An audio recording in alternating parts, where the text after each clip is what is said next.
भगवान श्री चैतन्य महाप्रभु की बाल लीलाओं की चर्चा करेंगे। तो कल हम सबने यह कथा कही और सुनी कि किस प्रकार भगवान श्री कृष्ण इस संसार में भक्त के रूप में आए और क्यों वे श्रीमती राधा रानी का भाव लेकर आए। तो देखिए, दो अलग अलग चीजें हैं। भक्त के रूप में आए, लेकिन भक्त भी किस रूप में, भाव किसका था, भक्त, हर भक्त का एक भाव होता है। तो भक्त रूप, लेकिन भाव किसका, श्रीमती राधा रानी का, उस भाव में आए। तो कल और परसों 2 दिनों में बड़े विस्तृत रूप से चर्चा की। यह समझना क्यों जरूरी है, क्योंकि जब हम आगे महाप्रभु संन्यास लेंगे और जगन्नाथ जी के सामने नाचेंगे और जब हम उन कथाओं को सुनेंगे, तब भगवान की इन लीलाओं को समझने में हमें आसानी होगी कि भगवान क्यों इस प्रकार व्यवहार कर रहे हैं। तो कल यह कथा हुई और भगवान जब प्रकट हुए भारतवर्ष में, भारत भूमि में, और विशेष रूप से पश्चिम बंगाल में, तो उस समय कैसी स्थिति थी पश्चिम बंगाल की, तो उसका वर्णन किया गया कल। और फिर कैसे अद्वैत आचार्य के बुलाने पर महाप्रभु आए और बड़े ही सुंदर बालक के रूप में महाप्रभु प्रकट हुए। और जब महाप्रभु प्रकट हुए तो कैसे सर्वत्र लोग हरि ध्वनि का जयकारा कर रहे थे, सब हरि नाम जप कर रहे थे। तो आज भगवान की मधुर बाल लीलाओं को सुनेंगे। तो भगवान कृष्ण के 2 अवतार, कृष्ण और राम, बड़े प्रसिद्ध हैं, और यह तीसरा अवतार चैतन्य महाप्रभु का, यह भी बड़ा ही प्रसिद्ध है। यह तीनों अवतार जो हैं बहुत प्रसिद्ध है महाप्रभु भगवान श्री कृष्ण के।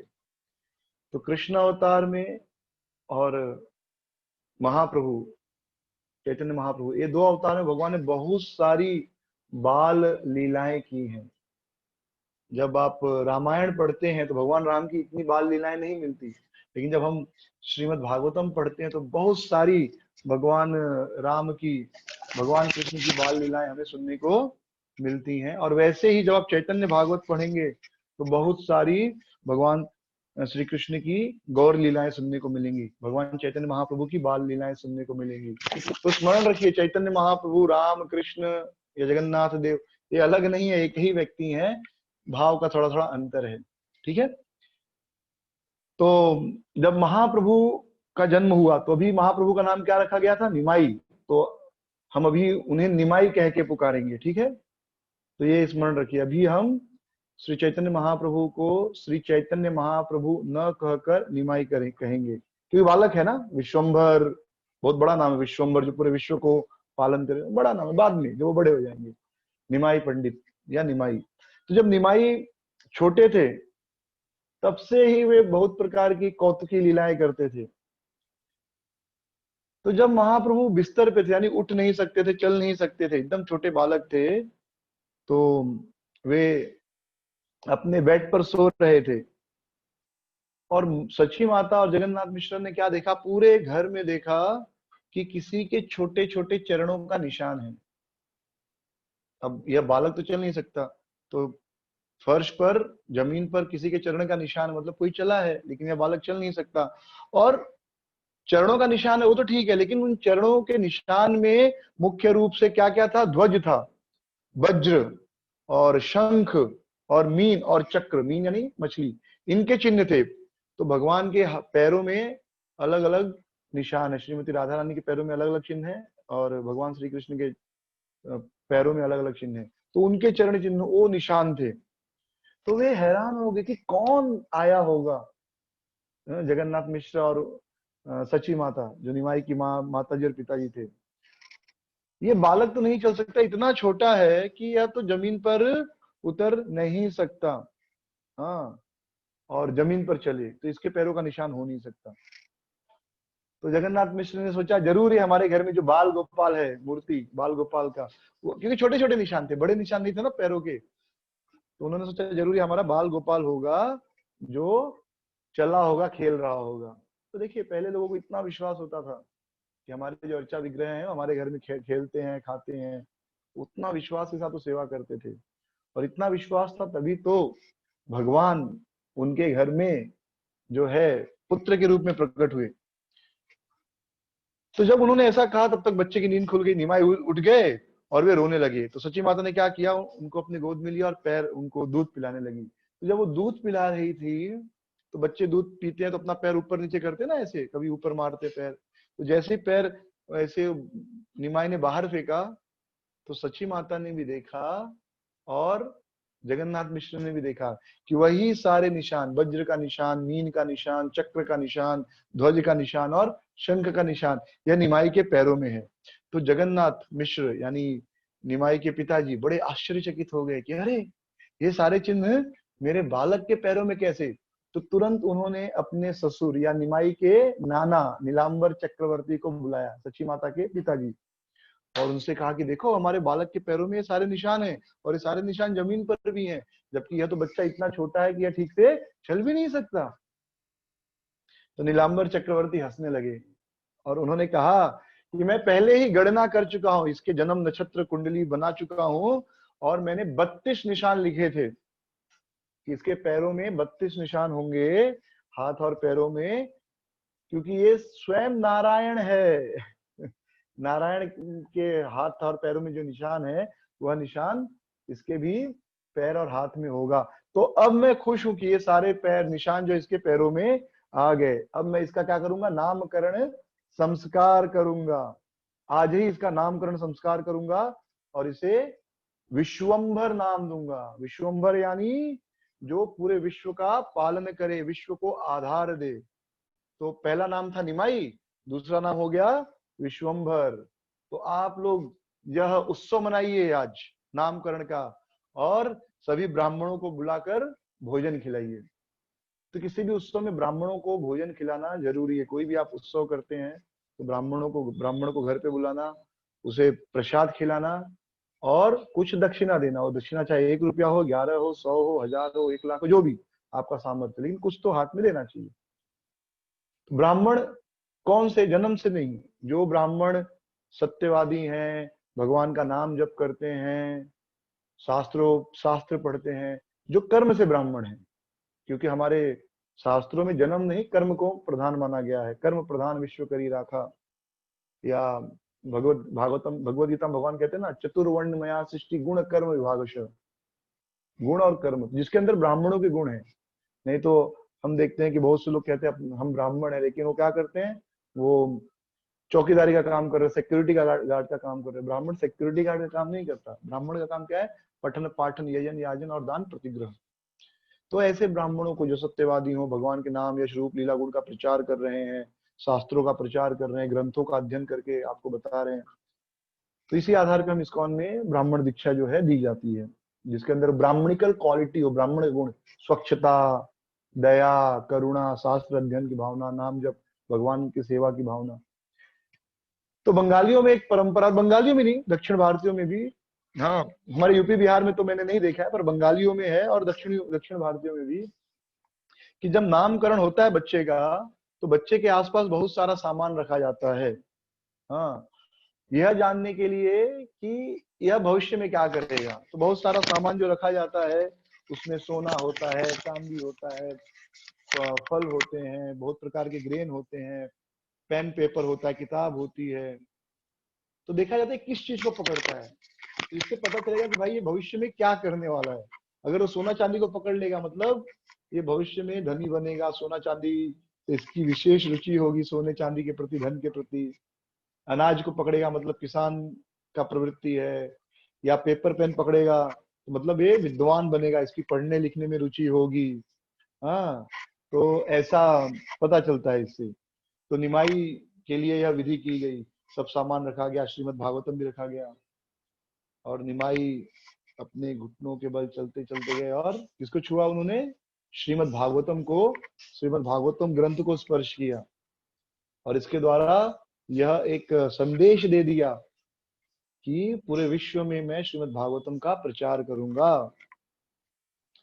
और श्रील प्रभुपाद जी का भी जब नामकरण विधि हुई थी तो उनके पास भी ऐसे पैसा रखा गया, अनाज रखा गया, सोना चांदी रखा गया और श्रीमद् भागवतम रखा गया, और प्रभुपाद जी ने भागवतम को स्पर्श किया था। तो निमाई 4 महीने के हो गए। 4 महीने की उम्र में भी निमाई जो थे वो बहुत ही शरारती थे और बहुत खेलते थे। तो वे अपने बिस्तर पर सोए रहते थे, जो बच्चों का बेड होता है उस पर सोते थे। और जब वो देखते थे माँ नहीं है, तो वे अपने बेड से उतर जाते थे और घर में जो कुछ है यहाँ वहां सब, जैसे छोटे बच्चे कहते हैं सब यहाँ का वहां कर देते हैं, सब कुछ गिरा फिरा देते थे, सब यहाँ का वहां कर देते थे। और फिर जैसे ही देखते थे माँ आ रही है, अभी भी 4 महीने के, ज्यादा नहीं वो उम्र, तो देखते थे माँ आ रही है, तुरंत दौड़कर अपने बेड पर चले जाते थे। और जैसे ही माँ आती थी ये रोने लगते थे जोर जोर से, तो माँ गोद में ले लेती थी, बच्चे को दूध पिलाने लगती थी और माँ कोशिश करती थी चुप कराने की। तो निमाई को कैसे चुप कराना होता था, जैसे ही आप हरि बोल, हरि हरि हरि, कृष्ण का नाम लेने लगेंगे, महामंत्र जप करेंगे, हरि हरि बोलेंगे, निमाई चुप हो जाती थी। तो वैसे माँ निमाई पंडित को चुप कराती थी, निमाई को चुप कराती थी।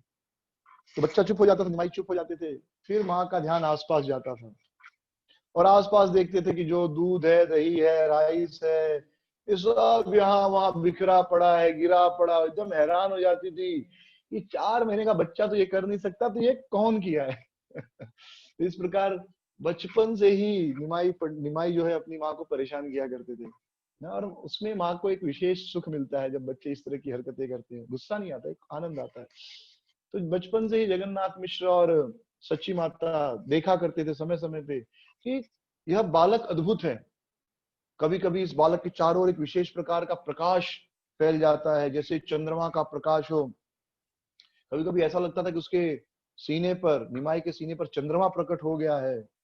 कभी कभी ऐसा देखती थी सची माता और जगन्नाथ मिश्र कि कुछ विशेष प्रकार के लोग आकर निमाई की स्तुति कर रहे हैं। मतलब उनका चेहरा नहीं देख पाती थी, पर ऐसा लगता था कुछ प्रकाश से कि कुछ व्यक्ति लोग आए हैं और उनकी स्तुति कर रहे हैं। तो निमाई तो कौन है, निमाई साक्षात कृष्ण है। तो देवता, शिव जी, ब्रह्मा जी, इंद्र, वरुण, ये सब आते थे भगवान की सेवा पूजा के लिए, उनकी स्तुति करने के लिए।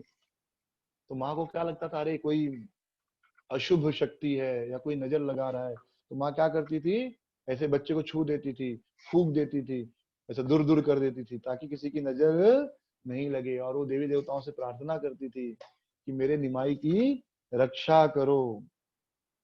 एक बार माता ने देखा कि कोई एक व्यक्ति आया, तो वह व्यक्ति जो आया दिख नहीं रहा था, बहुत चमक था उसमें, तो चेहरा नहीं दिख रहा था, शरीर नहीं दिख रहा था, पर पता चला था कोई शरीरधारी है, कोई आकृति वाला व्यक्ति है। और वो आकर निमाई को सहला रहा था। तो निमाई माता बहुत डर गई। सची माता ने तुरंत बालक को अपने गोद में लिया और जिस दूसरे, तो सची माता एक अलग रूम में सोती थी बच्चे के साथ और जगन्नाथ मिश्र दूसरे रूम में सोते थे। तो उस रूम में जाकर निमाई को दे दी कि आप इसे अपने पास रखो, क्योंकि मुझे लगता है कि बहुत खतरा है इसको। तो इस प्रकार बचपन से ही देवी देवता निमाई की सेवा पूजा के लिए आते थे और सची माता को लगता था कि किसी भूत प्रेत की उस पर नजर है। हम जब प्रभुपाद लीलामृत पढ़ते हैं तो हम देखते हैं कि प्रभुपाद जी की माँ रजनी, वो भी ऐसे ही टोना टोटका करती थी अपने बच्चे की रक्षा के लिए।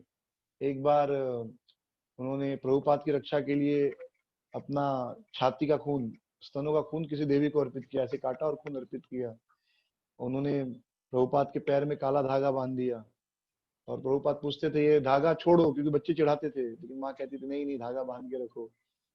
एक उनका व्रत लिया था उन्होंने कि मैं मेरे बच्चे के हेल्थ के लिए लेफ्ट हैंड से खाऊंगी, बाएं हाथ से, जब तक ये खुद नहीं पूछेगा। तो माँ ऐसा सोचती थी कि जब तक पूछेगा तब तक तो गारंटी की जिंदा रहेगा, राइट। तो वो लेफ्ट हैंड से खाती थी। फिर जब प्रभुपाद जी 7-8 साल की हुई तब पूछे, माँ तुम बाएं हाथ से, उल्टे हाथ से क्यों खाती हो। तो इस प्रकार प्रभुपाद की माँ भी ऐसे किया करती थी और हर माँ ऐसे किया करती है, क्योंकि ये मातृ प्रेम जो है सबके अंदर है। भगवान भगवान जो है वात्सल्य के स्रोत है ना, तो सभी जीवों के अंदर ये प्रेम है। हर माता पिता अपने बच्चे से इसी प्रकार का प्रेम करते हैं, क्योंकि यह प्रेम भगवान से आया है सबके हृदय में। तो एक बार ऐसा हुआ, निमाई थोड़े बड़े हो गए, तो पहले तो क्रॉल करते थे, क्रॉल कल के मतलब क्या कहते हैं उसको, क्रॉल करने को बकैया खींचने लगे, बकैया खींचकर चलने लगे। तो जब बकैया चलने लगे तो आप पूछिए माओ से कि जब बच्चे बकैया खींचने लगते हैं तो सबसे ज्यादा टेंशन उस समय माओ को रहती है, क्योंकि जब बच्चे छोटे हैं तो क्या उनको बिस्तर पे सुला दिया, वो वहां से कहीं नहीं जा सकते, और इस तरफ तकिया वकिया रख दिया तो दूसरी तरफ गिरेगा नहीं। लेकिन वो बकैया खींचने लगते हैं तो कहीं पर भी जाते कोई भी चीज पकड़ते हैं, अब वो जिस चीज को पकड़े वो वस्तु नुकसान भी पहुंचा सकती है, जैसे चाकू हो गया, कोई जानवर हो गया। छोटे बच्चे किसी जानवर को भी पकड़ लेते हैं, डरते नहीं है। छोटा जानवर है, जैसे भगवान कृष्ण जब छोटे थे तो गायों की पूंछ को पकड़ लिया करते थे, हाँ बकैया मार के जाते थे, और गाय पूरा घूमती थी तो भगवान की पूंछ जोर से पकड़ लेते थे डर से, और गाय चारों ओर बछड़े बछड़े डर के भाग रहे हैं और भगवान भी डर के और जोर से पकड़ रहे हैं। छोड़ देते तो बच जाते, लेकिन उनको भी डर आ गया तो और जोर से पकड़ लेते थे, और पूरे बछड़े उनको परिक्रमा करा देते थे घर में। लेकिन घर की मिट्टी बड़ी सॉफ्ट होती थी, क्योंकि हमेशा गाय का दूध गोमूत्र सब पड़ा रहता था, मिट्टी बहुत सॉफ्ट होती थी, कंकड़ पत्थर नहीं होते थे, इसलिए भगवान को कोई चोट नहीं लगती थी। तो उसी प्रकार निमाई भी चलने लगे यहाँ वहां घुटनों के बल, अपने बकैया खींचने लगे हाथ और पैर के बल। तो उस समय जो भी माएँ हैं जिनके बच्चे बड़े हो गए, वो स्मरण करें अपने वो दिन की, कैसे बच्चों को ज्यादा परेशानी होती है उस समय, बच्चे यहाँ वहां कुछ भी पकड़ रहे हैं, कुछ भी गिरा रहे हैं, आप कंट्रोल नहीं कर सकते उनको, हाँ उनको गुस्सा भी नहीं कर सकते, गुस्सा करके भी कुछ फायदा नहीं है। तो निमाई, और अभी तो फ्लैट है, छोटा सा घर, पहले तो घर के बाहर आंगन होता था, तो बच्चे कहीं पे भी बकैया खींच के चले जाते हैं, और आंगन बाहर कुत्ते आ रहे हैं, कोई सांप भी आ जाता है, कुछ और भी जानवर आ रहा है, तो माँ हमेशा अपनी आंख निमाई के ऊपर रखती थी। लेकिन एक दिन निमाई माँ को चकमा देकर बाहर आ गए और बाहर एक सांप कोबरा आया था, और निमाई ने क्या किया, निमाई गए बकैया मारते मारते उस कोबरा को पकड़ लिए, और वह कोबरा जो था, वो सर्प जो था, उसने भी कुछ किया नहीं, वह निमाई को चारों ओर से लपेटकर चुपचाप बैठ गया, उसने कोई तकलीफ नहीं पहुंचाई, तो निमाई को बैठ गया ऐसे। फिर एकाएक जगन्नाथ मिश्र सची माता दोनों आए, और दोनों ने देखा, अरे एक सर्प ने पकड़ लिया है हमारे बेटे को, अब क्या करे, कोबरा नाग है, सब जोर जोर से चिल्लाने लगे कि ये तो हमारा बेटा सांप के साथ खेल रहा है, और निमाई खेल रहे थे, कोबरा ने ऐसे पकड़ लिया था, फन को भगवान ने पकड़ा था ऐसे, और खेल रहे थे जैसे भी खेल रहे हो भगवान। तो सब कहने लगे, अरे ये तो मृत्यु के साथ खेल रहा है, भगवान उसकी पूंछ को पकड़ लेते थे, उसके फन को पकड़ लेते थे, कुछ नहीं कर पा रहे थे, तो सब डर रहे थे, रो रहे थे, क्या करे क्या करे क्या करे। तब तक कुछ स्त्रियां आई, सारी स्त्रियां जैसे उन्होंने सांप को देखा, वो कहने लगी, गरुण गरुण गरुण, सर्प गरुण को देखते ही भाग जाते हैं। तो जैसे ही स्त्रियों ने गरुण गरुण कहा, गरुणा गरुणा गरुणा गरुण गरुण कहा, स्त्रियां सर्प क्या किया, भगवान को छोड़कर चला गया। फिर निमाई फिर से उसके पीछे भागे पकड़ने के लिए तो उसको पीछे उसकी पूंछ को पकड़ने जा रहे हैं, तब तक सची माता दौड़ के आई, उठा ली, बोली चल हो गया खेल के तो ऐसे भगवान जो है ये लीला किए, सर्प के साथ खेले। तो हम सोच सकते हैं कि भगवान क्यों सांप के साथ खेले हैं, तो ये कृष्णदास कविराज कहते हैं कि ये उनकी शेषशाही लीला। भगवान किस पर सोते हैं, शेषनाग की सैया पर सोते हैं ना, बलराम जी सर्प के रूप में। और मैंने छुआ तो नहीं है, पर सुना है, और देखने से ही पता चलता है कि सांप का बॉडी बहुत ज्यादा कोमल होता है, बहुत ज्यादा सॉफ्ट होता है।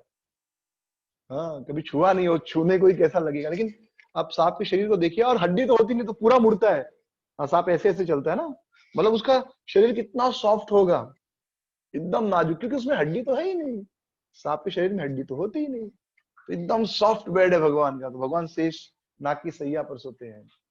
एक बार एक पति अपने पत्नी के पैर पर ऐसे सर रखकर सोया था, पत्नी ने पूछा कैसा लग रहा है, पति ने कहा बस वैसे ही लग रहा है जैसे भगवान विष्णु शेषनाग की सैया पर सोए हो हाँ, तो कृष्णदास कविराज गोस्वामी कहते हैं कि भगवान हमेशा जब भी संसार में आते हैं तो वे मनुष्य जैसा व्यवहार करते, नर लीला करते हैं, लेकिन जो योग माया शक्ति है वो कभी कभी उनके ऐश्वर्य को प्रकट करती है। तो भगवान चाहते कि मैं सब भूल जाऊं कि मैं भगवान हूं, क्योंकि अगर वो उनको याद रहेगा कि मैं भगवान नहीं हूं, मैं भगवान हूं, तो फिर वो लीला नहीं कर पाएंगे ना, फिर माँ के लिए दूध के लिए रोएंगे, माँ की गोद में आएंगे, वो नहीं कर पाएंगे अगर उनको याद रहेगा कि मैं भगवान हूं। तो भगवान अपनी योग माया को शक्ति देते हैं कि तुम मुझे भुला दो तुम मुझे भुला दो। तो ऐसे भगवान जो है भूल जाते हैं, खुद की ही शक्ति से भूल जाते हैं, कोई दूसरा उनको भुला नहीं सकता, खुद की ही शक्ति से वो भूल जाते हैं। तो भगवान अपने भक्तों के साथ माधुर्य लीला का आस्वादन करने के लिए इस प्रकार की लीलाएं करते हैं। फिर एक बड़ी सुंदर कथा आती है, हृदय को स्पर्श करने वाली, निमाई पंडित की। निमाई पंडित छोटे से बालक थे, 1-1.5 साल के। तो एक बार एक शाम को संध्या के समय जगन्नाथ मिश्र के घर पर एक ब्राह्मण आया। तीर्थ यात्री ब्राह्मण था, साक्षात भक्ति की मूर्ति। उसका हृदय हमेशा भगवान में लगा रहते था। वो बाल गोपाल का पुजारी था, हमेशा अपने साथ बाल गोपाल की मूर्ति लेकर घुमा करता था। जहां पर रुक गया वहीं बाल गोपाल के लिए आसन बनाया, जो कुछ खाया मिला खाने के लिए पहले बाल गोपाल को भोग लगाया, फिर खाया। वे हमेशा कृष्ण कृष्ण इस नाम का कीर्तन किया करता था। हमेशा उनकी आंखों से कृष्ण के प्रति, कृष्ण प्रेम का जो लक्षण है अश्रु, कृष्ण के विरह में अश्रु उनकी आंखों से बहा करते थे। तो वे उस संध्या कहीं रुकने के लिए जगह ढूंढ रहे थे, कहाँ रुक जाऊं। तो ऐसे घूमते घूमते उनको भूख भी लगी थी, तो वे पहुंचे जगन्नाथ मिश्र के घर। और जगन्नाथ मिश्र ने उनका आओ भगत किया, उनका स्वागत किया, कहा हे ब्राह्मण, हे विप्र, आप हमारे घर में रहिए। तो और उनको, वह ब्राह्मण कभी किसी दूसरे के हाथ का बना हुआ नहीं खाता था, वह हमेशा अपने हाथ का ही बना हुआ खाते थे, इसलिए खुद के हाथ से बनाते थे, कभी किसी के हाथ का नहीं खाते थे। इसलिए हमेशा सबके हाथ का नहीं खाना चाहिए। अपनी माता, अपनी पत्नी, अपनी बहन, इनके हाथ का खा सकते हैं। उसके अलावा अगर भक्त है तो उसके हाथ का खा सकते हैं। यहाँ वहां कोई भी बना के खिला दे रहा है, नहीं खाना चाहिए, क्योंकि जो व्यक्ति भोजन बनाता है उसकी चेतना भी उस भोजन में आती है, और फिर वह चेतना हमारे शरीर में आती है। और ये अनुभव बहुत से भक्तों को बहुत बार होता है, बहुत से भक्तों को बहुत बार हुआ है। का मतलब जो हमारा ग्रुप है भक्तों का, ब्रह्मचर्य आश्रम में था, हम लोग चर्चा करते थे, तो उससे पता चलता था कि हाँ भोजन। और अभी भी कुछ भक्तों से बात होती है तो कहते हैं कि जैसे मैं वहां पर खाता हूँ तुरंत चेतना बदल जाती है, यहाँ पर खाता हूँ तुरंत चेतना बदल जाती है। तो वो ब्राह्मण हमेशा अपने हाथ का ही बनाया हुआ खाता था, कभी दूसरे के हाथ का बनाया हुआ नहीं खाता था। तो ब्राह्मण को सारा सामग्री दे दिया जगन्नाथ मिश्र ने, जबकि जगन्नाथ मिश्र भी ब्राह्मण थे। तो उस ब्राह्मण ने बहुत बढ़िया से भोग बनाया, फिर बाल गोपाल को आसन दिया, थाली में भोग सजाया, और भगवान को भोग लगाने के लिए, बाल गोपाल को भोग लगाने के लिए अपनी आंखें बंद की। आंखें बंद की, मंत्र वंत्र जप किया, भगवान को भोग लगाया। फिर जैसे ही आंखें खोली, क्या देखता है? छोटा निमाय, उस छोटे से तो बच्चे थे, वो भोग के प्लेट से निकाल कर खा रहे हैं। ब्राह्मण का अरे अरे, इस बच्चे ने भोग पूरा नष्ट कर दिया, हाय हाय कृष्णा कृष्णा, इसने सारा भोग नष्ट कर दिया, नैवेद्य पूरा नष्ट कर दिया। देखिए, एक नैवेद्य होता है, एक प्रसाद होता है। नैवेद्य मतलब जो हम बनाकर भगवान को भोग लगाते हैं, प्रसाद मतलब भोग लग जाने के बाद वह प्रसाद बनता है। आजकल जो पुजारी पंडित लोग हैं उनको भी नहीं पता।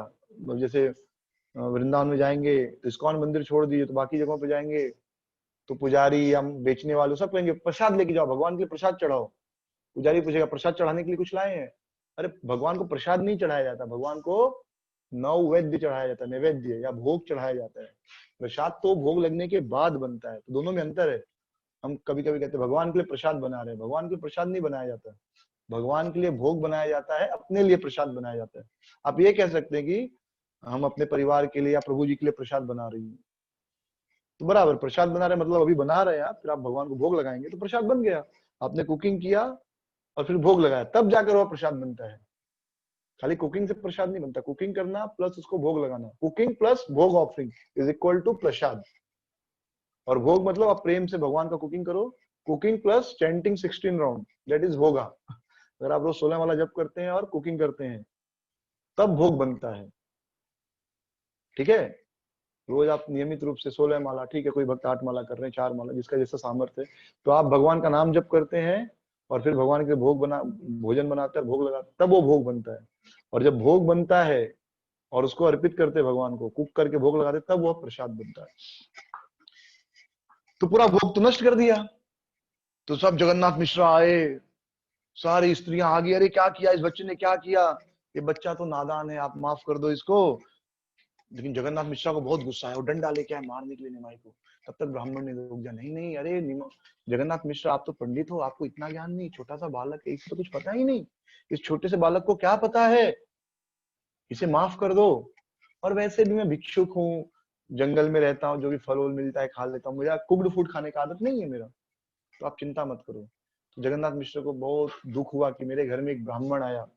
देखिए, ब्राह्मण को अगर नहीं खिला पाते तो लोगों को दुख होता है, लोग चाहते हैं कि ब्राह्मण उनके घर में खाए। हाँ, ब्राह्मणों को खिलाना बहुत बड़ा पुण्य है। जो व्यक्ति भगवान की भक्ति कर रहा है, भगवान का नाम जप कर रहा है, और उस व्यक्ति को हम वह व्यक्ति हमारा भोजन ग्रहण करे तो हमें कितना पुण्य मिलेगा, भगवान कितना खुश होंगे हमसे। तो जगन्नाथ मिश्र अपना सर पे हाथ रखकर बैठ गए ऐसे कि अरे, एक ब्राह्मण आया मेरे घर पे और मैं उसे एक समय प्रसाद भी नहीं खिला पाया।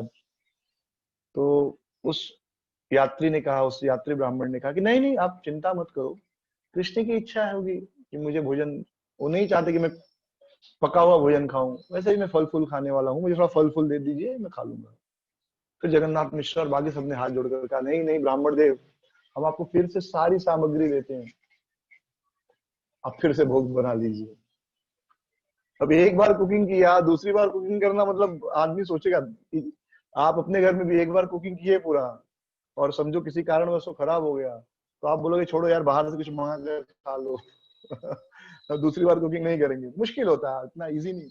तो लेकिन सबने बोला नहीं नहीं, एक्चुअली वो यही बना के दे देते, लेकिन वो ब्राह्मण किसी के हाथ का खाता नहीं था। तो तो सबने कहा फिर से एक बार आप भोग बनाओ, हम सब सामग्री देंगे। तो ब्राह्मण ने देखा भाई इतना रिक्वेस्ट कर रहे, कभी कभी क्या होता है, मन नहीं होता, पर ना बोलना भी अच्छा नहीं लगता, इतना प्रेम से ना बोल, इतना प्रेम से सब कह रहे, तो ब्राह्मण ने कहा ठीक है चलो कोई बात नहीं। सारा सामग्री ला दिया गया, निमाई को तुरंत एक कमरे में बंद कर दिया गया, स्त्रियां सब बैठ गई कि अब हम देखेंगे निमाई बाहर नहीं जाए।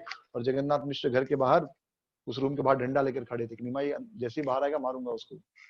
फिर ब्राह्मण ने बड़े सुंदर रूप से भोग बनाया, भोग प्लेट तैयार की, आपने बाल गोपाल को भोग लगाया, आंखें बंद की, घंटी बजाई, मंत्र जपे, और अब बाल गोपाल को कहा मेरे बाल गोपाल आइए और भोग ग्रहण कीजिए। अब यहाँ निमाई ही तो बाल गोपाल है, निमाई तो कृष्ण है, तो निमाई की जो शक्ति है योग में, उसने सबको सुला दिया, सब भूल गए कि हम क्यों बैठे हैं, और निमाई सबके सामने से निकलकर उस रूम में चला गया जहां पर वो ब्राह्मण भोग लगाया था। फिर एकाएक जब ब्राह्मण ने भोग लगा के आंखें खुली तो क्या देखता है, फिर सामने निमाई और प्लेट से खा रहा है। फिर वो ब्राह्मण चिल्ला रहे, अरे कृष्णा कृष्णा, इस ब्राह्मण ने पूरा भोग जो है खराब कर दिया इस बच्चे ने। तो जगन्नाथ मिश्र आए, बहुत गुस्सा हो गए, रोने लगे, बोले अरे ये बच्चा क्या कर रहा है। उनको बहुत क्रोध आया निमाई के ऊपर, वो मारने जा रहे थे, तब तक ब्राह्मण ने कहा नहीं नहीं इसे मत मारिए, ये कृष्ण की ही इच्छा है कि मैं पका हुआ भोजन नहीं खाऊं। इस बालक की तो कोई गलती नहीं है, तो छोटा सा बालक है, नादान बालक है। लेकिन जगन्नाथ मिश्र को बहुत दुख हुआ, और अब हिम्मत भी नहीं हुई फिर से बोलने के लिए फिर से बनाओ। एक बार कुकिंग हुआ ठीक है, दो बार, तीसरी बार कुकिंग करना मतलब इम्पॉसिबल। तो किसी को हिम्मत नहीं फिर से बोलने की आप फिर से बनाइए, हम सब सामान देते हैं। उसी समय विश्वरूप आए। विश्वरूप कौन? निमाई के बड़े भाई, उनसे लगभग 8 से 10 साल बड़े थे। साक्षात भक्ति की मूर्ति, साक्षात चेहरा इतना चमकदार, बलराम जी है ना वो, साक्षात वैराग्य मूर्ति। और उन्हें नहीं पता था कि घर में क्या हो रहा है। वो रात को आए, 10-11 बजे पहुंचे होंगे, जो भी 9-10 बजे। तुमको नहीं पता था ब्राह्मण आया है और निमाई ने 2 बार उनका भोग ऑफरिंग खराब कर दिया है। तो जैसे उस ब्राह्मण ने विश्वरूप को देखा, एकदम प्रसन्न हो गया, उसने विश्वरूप को गले लगा लिया। फिर विश्वरूप को सब पता चला, तो विश्वरूप ने उस ब्राह्मण से कहा कि हे ब्राह्मण देव, आप हमारे घर आए और बिना भोजन किए, बिना प्रसाद ग्रहण किए चले जाएंगे, तो ये हमारे लिए बड़े ही दुख की बात होगी। तो मैं आपसे प्रार्थना करता हूँ आप एक बार और भोग बनाइए, और इस बार मैं प्रॉमिस करता हूँ, मैं वचन देता हूँ, मैं इस निमाई को जो है कोई हरकत करने नहीं दूंगा, वो आपका भोग खराब नहीं करेगा। आप अगर भूखे रहेंगे तो हमारे लिए अशुभ है, एक ब्राह्मण को भूखा रखना बहुत अशुभ बात है। हाँ, अगर हम एक ब्राह्मण को, एक भक्त को प्रसाद खिला के भूखा है तो हमारे कमाने में फायदा है। तो ब्राह्मण बहुत खुश हुआ, विश्वरूप को गले लगा लिया। उसने कहा नहीं नहीं आप चिंता मत करो, ये भगवान की इच्छा है, कृष्ण की इच्छा है कि मैं भूखा रहूं। हाँ, किसी के पास बहुत सारा खाने को हो सकता है, लेकिन यदि भगवान नहीं चाहेंगे तो वह भूखा ही उसे रहना पड़ेगा। हो सकता है आपके पास बहुत सारा खाने को, ब्राह्मण ने कहा ये बात, चैतन्य भागवत में लिखा है ये, कि हो सकता है कि आपके पास बहुत सारा खाने को हो, लेकिन कृष्ण अगर नहीं चाहेंगे तो आपको भूखा ही रहना पड़ेगा। और आपने देखा ऐसे लोगों को, बड़े धनी धनी लोग होते हैं, उनको डायबिटीज हो जाता है, हैवी डायबिटीज हो जाता है, डायलिसिस में चले जाते हैं, पैसा बहुत है, डॉक्टर क्या कहता है, पूरा दिन में आधा लीटर से ज्यादा पानी नहीं पीना है। हो सकता है उसका बिस्लेरी का दुकान हो पूरे दिन में आधा लीटर से ज्यादा पानी नहीं पीना है, केवल इतना ही चावल खाना है, या चावल तो खाना ही नहीं है, हाँ ड्राई फ्रूट वगैरह खाना ही नहीं है। तो हो सकता है घर में इतना इतना ड्राई फ्रूट भरा है, लेकिन कृष्ण नहीं चाहते तो आप नहीं खा सकते। हाँ, तो बहुत से धनी लोग हैं, बहुत पैसा है, किसी को पेट की बीमारी होती है, पेट हमेशा कब्ज होता है, पेट साफ ही नहीं होता, तो घर में बहुत सारा खाना है लेकिन नहीं खा सकते हो। तो कृष्ण चाहते हैं तो आपके पास होकर भी आप भूखे रह जाओगे, और कृष्ण चाहेंगे तो आपके पास नहीं है तो भी आपको अच्छा अच्छा खाने को मिलेगा। और ये तो जीवन में हम सबने अनुभव किया होगा।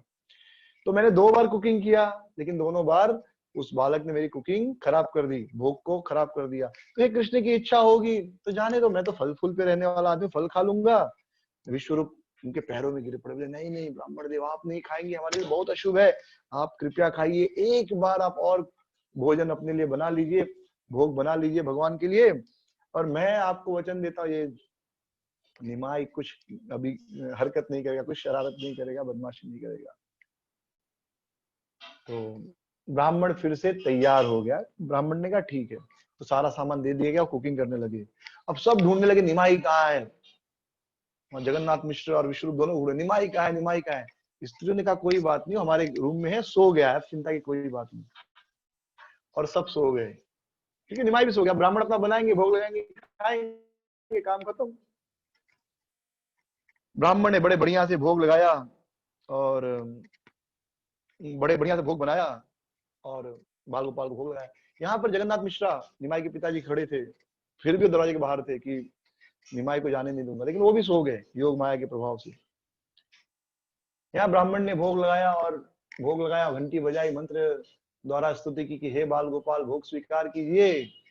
बड़े प्रेम से प्रार्थना की, बड़े प्रेम से बाल गोपाल को बुलाया, और फिर आंखें खोली, और आंखें खोली तो सामने निमाई, और बड़े ही लालच से निमाई मुस्कुराते हुए और बड़े लालच से उस प्लेट को देख रहे थे, उस थाली को देख रहे थे जिसमें भोग लगा था। पहले दोनों बार तो सीधा खा लिए थे वो, आंख खोलने के पहले उस ब्राह्मण, लेकिन इस बार देख रहे थे कि बस अब झपट्टा मारना ही है। और जैसे ही आंख खोली ब्राह्मण ने और देखा अरे निमाई, तो वो कहने लगे ये फिर आ गया, फिर आ गया, फिर आ गया, पूरा भोग खराब कर देगा। तो लेकिन अब इस बार निमाई ने सोचा भाई इसको बता दूं। तो इसमें बाल गोपाल निमाई की कोई गलती नहीं है, क्योंकि इतना प्रेम से वह ब्राह्मण उनको बुला रहा था, तो उनकी गलती तब होती जब वो नहीं जाते।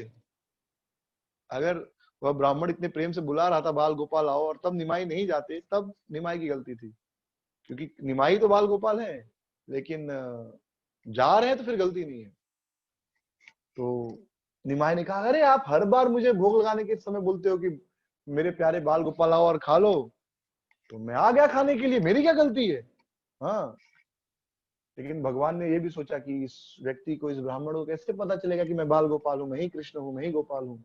तो इस बार उन्होंने सोचा कि मैं इसके अपना दर्शन दूंगा। तो उन्होंने तुरंत अपना चतुर्भुज रूप प्रकट किया, अष्टभुज रूप प्रकट किया, शंख चक्र गदा पद्म के साथ। कहा हे ब्राह्मण देव देखो, मैं वही कृष्ण हूँ, आपका बाल गोपाल हूँ। और अष्टभुजा रूप में, 4 भुजाओं में शंख चक्र गदा पद्म, 2 भुजाओं से बांसुरी बजा रहे थे, और बाकी की 2 भुजाओं में, एक में बटर लिए थे और दूसरे से बटर मक्खन खा रहे थे। और उसी समय उस ब्राह्मण ने देखा कि वह जगत वृंदावन बन गया, वह स्थान वृंदावन बन गया है, और बहुत सारी दिव्य गोपियां वहां पर भगवान के साथ रास कर रही हैं, बहुत सारे कदम्ब के वृक्ष हैं। तो इस प्रकार जब उस ब्राह्मण ने देखा निमाई को अष्टभुज रूप में, वो बेहोश हो गया। तो भगवान ने प्यार से उस ब्राह्मण को सहलाया।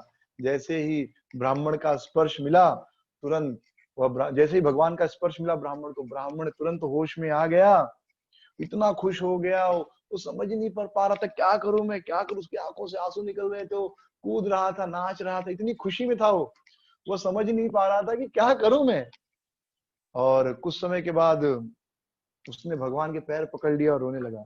भगवान ने कहा कि हे ब्राह्मण देव, जन्म जन्मांतर आप मेरे दास रहे हो, मेरे सेवक रहे हो। द्वापर युग में भी जब मैं नंद महाराज के पुत्र के रूप में प्रकट हुआ था गोकुल में, उस समय भी जब मैं बालक था तो आप मेरे घर में आए थे और आपने भोजन बनाया था और मुझे वह भोग बाल गोपाल के रूप में अर्पित किया था, और मैंने आपका वह भोग बड़े प्रेम से स्वीकार किया था और आपको अपना दर्शन दिया था। तो जन्म जन्मांतर आप मुझे ऐसे ही भोग लगाते रहो और मैं ऐसे ही भोग आपका खाते रहूं। लेकिन मैं आपको चेतावनी देता हूं कि ये बात आप किसी को मत बताना, जब तक मैं इस धरातल पर हूं, जब तक मैं मेरी लीला कर रहा हूं, किसी को मत बताना कि मैं बाल गोपाल हूं, मैं कृष्ण हूं। मैं प्रेम भक्ति बांटने आया हूं, वह प्रेम भक्ति जो ब्रह्मा और शिव को भी उपलब्ध नहीं, वह प्रेम भक्ति में इस संसार में बांटने आया हूं। तुम बाद में से देखोगे। और ऐसा कह के निमाई फिर से अपने रूम में चले गए, अपने बेडरूम में चले गए, सो गए, किसी को कुछ पता नहीं चला। और यह ब्राह्मण तो इतना खुश था। आप सोचिए, जो चीज आपको चाहिए और मिल जाए तो खुशी की तो कोई सीमा ही नहीं रहेगी।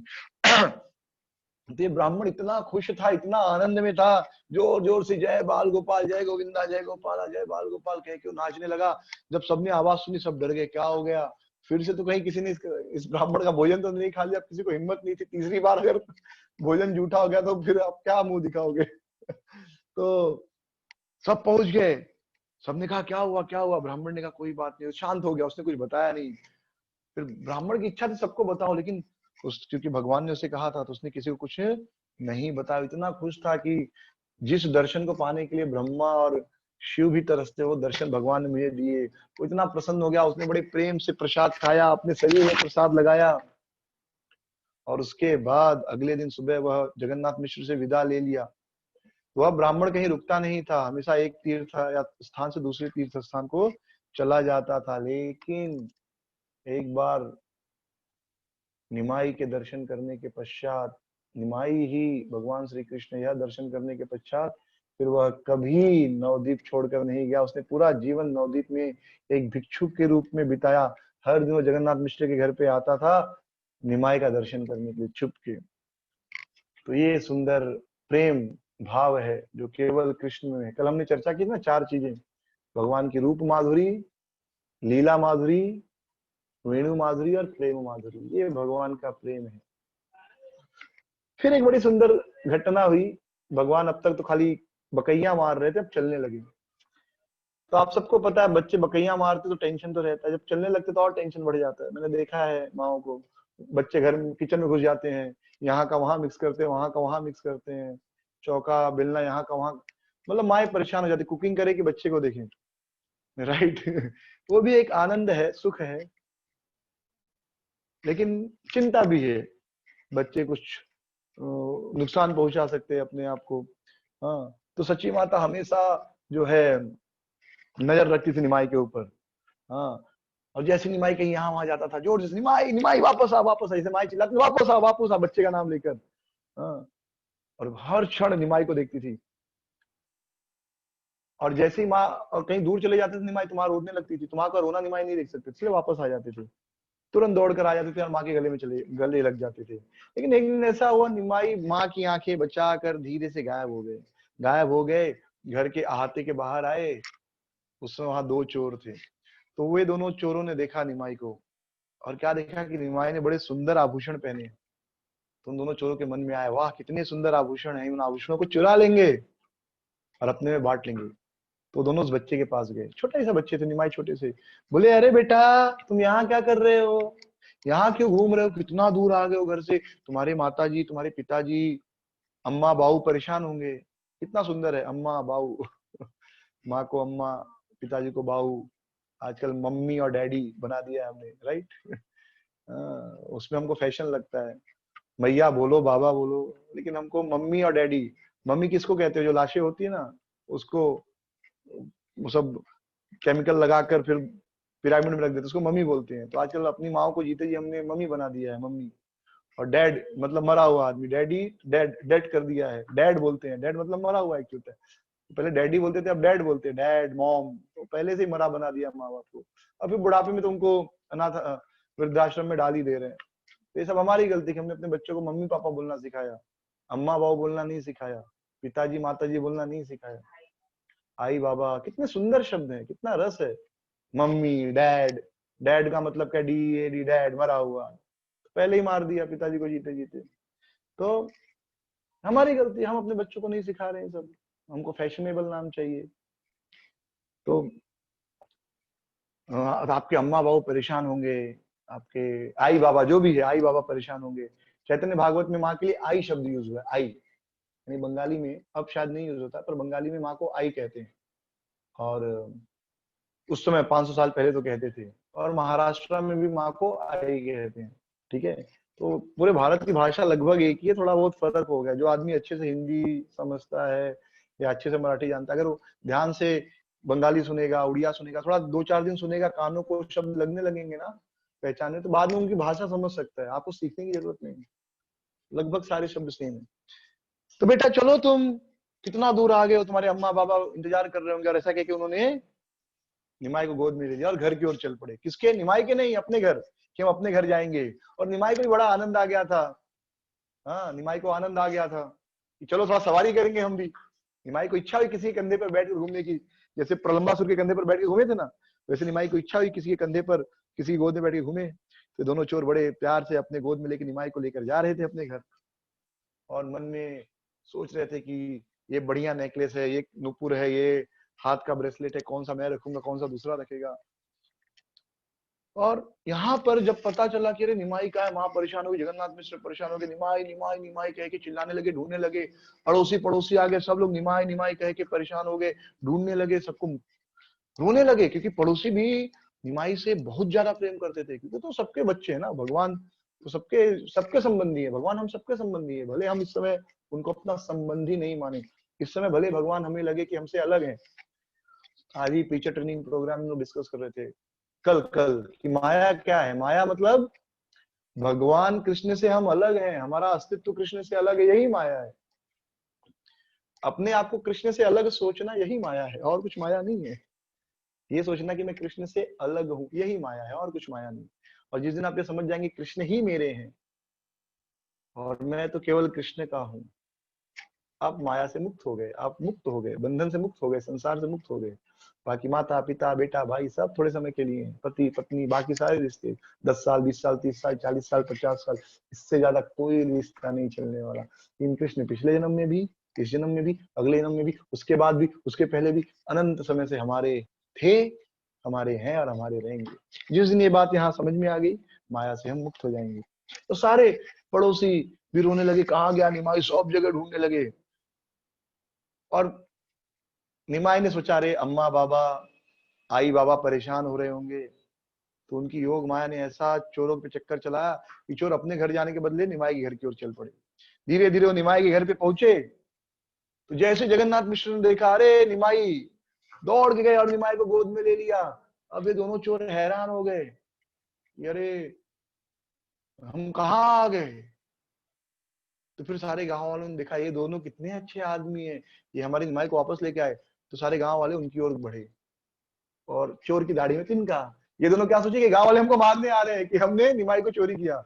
गांव वाले ये सोच रहे हैं सभी लोग कि भाई इसने हमारा निमाई वापस लाया, तो उनको धन्यवाद देते हैं। और क्योंकि इन्होंने चोरी की थी, गलत काम किया था, वो भाग गए।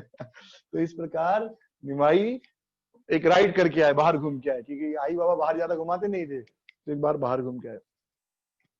अब भगवान की एक बड़ी सुंदर लीला है, बड़ा सुंदर सिद्धांत देते हैं इस लीला में भगवान।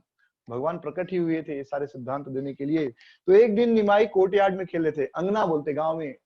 आजकल किसी के घर में अंगना नहीं होता। अंगना मतलब कैसा जगह होता है, चारों ओर घर होता है, बीच में खाली जगह होती है, बड़ी जगह, ऊपर छत नहीं होती। तो गर्मी के दिनों में, यानी घर की स्त्रियां तो घर के बाहर नहीं सो सकती, तो अंगने में सोती। तो ऊपर से, क्योंकि पहले लाइट पंखा ये सब तो होता नहीं था, तो नेचुरल चंद्रमा का प्रकाश, हवा, तो घर बड़े होते थे चारों ओर से, और बीच में खाली जगह, बड़ी खाली जगह, उसमें ही सब बैठा करते थे। स्त्रियां सब बैठती थी, और भी लोग बैठ के बातचीत होना, प्रसाद भी वहीं खा लेते थे दिया जला के। नेचुरल चंद्रमा का प्रकाश, और उधर ही गर्मी के दिनों में सो जाते थे, रूम में कोई अंदर नहीं सोता था। और वो घर चारों ओर से घिरा भी होता था, उसको अंगना बोलते हैं, आंगन बोलते हैं, यानी चारों ओर से घिरा हुआ हो। और अहाता बोलते कोर्टयार्ड, जो घर के बाहर हो, सामने द्वार बोलते हैं। तो वो चारों ओर से घिरा नहीं था, द्वार खाली खुला जगह होता है, लेकिन अंगना चारों ओर से घिरा होता है। तो इस प्रकार भगवान अंगने में खेल रहे थे। सच्ची माता ने उनको संदेश दिया, माँ ने उनको संदेश दिया कि बेटा संदेश खा लो। और क्या दिया, चावल दिया, चूड़ा दिया और काम करने चली गई। कुछ देर के बाद वे आई तो क्या देखती हैं कि निमाई मिट्टी खा रहे हैं। जब उन्होंने देखा कि निमाई मिट्टी खा रहे हैं तो दौड़ते दौड़ते आई और उन्होंने क्या किया, निमाई का मुंह खोला और सारी मिट्टी निकाल दिया। कहा, मूर्ख बच्चे, मिट्टी क्यों खा रहा है, गधा कहीं का, मिट्टी खा रहा है। सब बच्चों को कहते हैं ना, बेवकूफ, गधा, मिट्टी खा रहा है, क्यों मिट्टी खाया।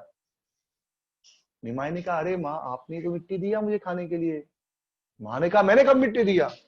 निमाई ने कहा, अरे आपने वो पेड़ा और संदेश और चिवड़ा दिया ना, चावल, तो वो तो मिट्टी से ही आया ना, जमीन से ही पैदा हुआ है, मिट्टी ही दूध, मिट्टी ही घास बना, घास को गाय ने खाया तो दूध बना, उसी दूध से आपने पेड़ा संदेश बनाया और वही मिट्टी जो है चावल दाल के रूप में आई है, तो आपने तो मुझे मिट्टी खाने के लिए दिया। तो अगर आप ध्यान से सोचोगी तो दुनिया में हर चीज मिट्टी से ही है। हमारा शरीर भी मिट्टी से है ना। इसका प्रमाण क्या है, किसी के शरीर को आप फेंक दो, 1 महीना, 2 महीना, 4 महीना, 10 महीने के बाद वो पूरी तरह वहां से अदृश्य हो जाएगा, पूरी तरह मिट्टी बनकर मिल जाएगा, क्योंकि शरीर में मिट्टी है, शरीर में पानी है, बराबर। शरीर मिट्टी और पानी से बना है ना, मिट्टी पानी हवा सब अपने अपने मिल जाएगा। तो आप अगर ध्यान से देखोगे तो हर चीज मिट्टी से है, बनी है। आप चावल दाल भी जमीन पे फेंक दो, थोड़े दिन के बाद वो सड़ के फिर मिट्टी में बन जाएगा, और ट्रांसफॉर्मेशन होता है, सड़ता नहीं है एक्चुअली, वो धीरे धीरे मिट्टी बनने का प्रोसेस में।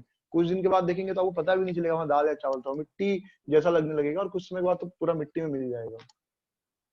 तो आप ध्यान से सोचोगे तो हर चीज मिट्टी है। इस प्रकार भगवान ज्ञान दे रहे हैं अपनी माता को, छोटे से बालक है, हाँ, छटाक भर के। वो जब छोटे बच्चे कुछ बात कहते हैं तो गांव घर वाले क्या कहते हैं, छटाक भर के नहीं और बड़ी बड़ी बात कर रहे हैं। छटाक मतलब छोटा, इतू से है और कितना बड़ा बड़ा बात बोल रहे हैं।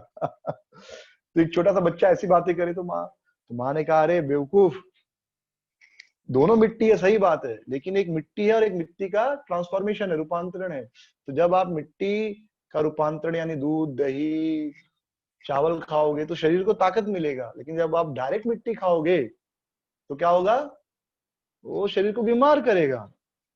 समझ में आया, दोनों मिट्टी है लेकिन अंतर है दोनों में।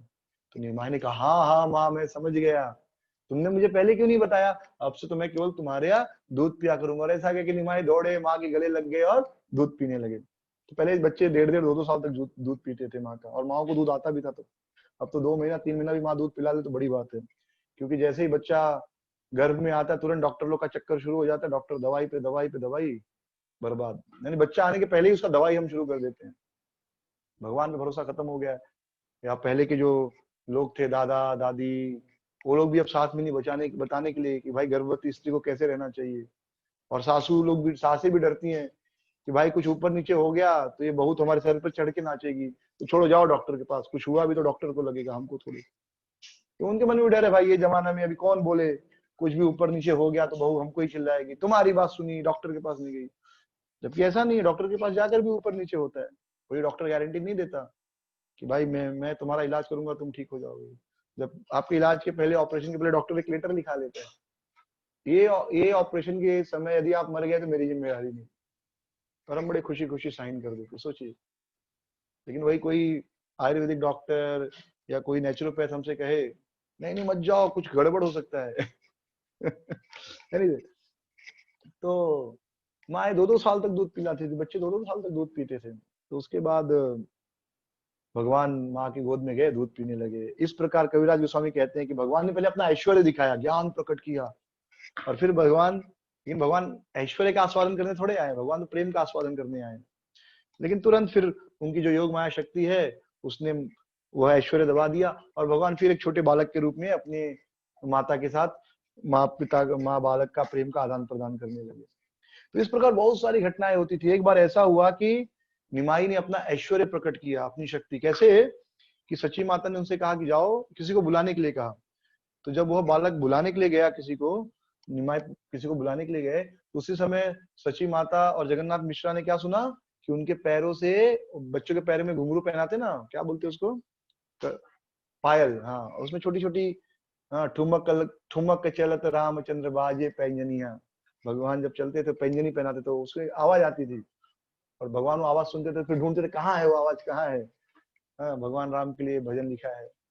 तो ऐसे ही भगवान चल रहे थे, लेकिन पैर में पैंजनी नहीं था, पैर में पायल नहीं था, लेकिन पैरों से आवाज आ रही थी, घुंघरू की आवाज आ रही थी, नुपुर की आवाज आ रही थी। तो जगन्नाथ मिश्रा और सचिन माता, आई बाबा दोनों देख रहे हैं कहाँ से आवाज आ रही है, बालक के पैर में तो नुपुर है ही नहीं, लेकिन आवाज उसी तरफ से आ रही है। तो ये वृंदावन दास ठाकुर, कवि कर्णपुर, सबने इस घटना का वर्णन किया कि ऐसा हुआ है। एक बार बड़ी सुंदर घटना हुई, निमाई जो थे उन्होंने कहा कि मैं तो बीमार हूं, और रोने लगे। तो जब निमाई रोते थे तो सब क्या करते थे, हरि बोल हरि बोल हरि बोल गौर हरि बोल, ऐसे सब कीर्तन करते थे।